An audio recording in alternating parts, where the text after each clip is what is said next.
अस्सलाम वालेकुम रहमतुल्लाहि व बरकातुहू। अभी जो मैं वीडियो आपको दिखाने जा रहा हूँ ये देखें कि एक उर्स हो रहा है और वहां पर ऊपर उर्स के साथ प्लस महफिल नात है और वहां पर क्या गुल खिलाए जा रहे हैं।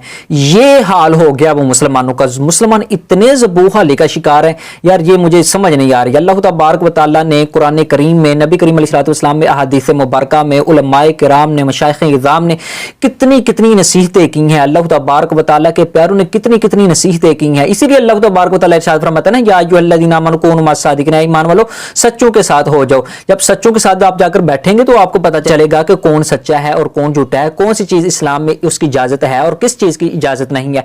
हम लोग जो हैं वो बहरहाल मजाक में वो कहते हैं कि जी ठीक है, जी ठीक है, बड़ा मजा आया, ये हो गया वो हो गया, हालांकि वो चीज़ इस्लाम में नाजायज़ है और उसका क्या नुकसान हो रहा है खास करके नौजवान नस्ल पर, वो आपके ज़हन गुमान में भी नहीं होगा। अल्लाह तबारक व तआला ऐसी हरकतों से हमें बाज आने की तौफीक अता फरमाए।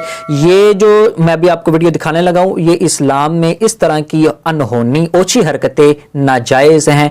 हम इसकी पुरजोर मजम्मत करते हैं। महफिल नात हो या फिर उर्स हो, इस तरह की चीज़ें नहीं होनी चाहिए। ये देखिए।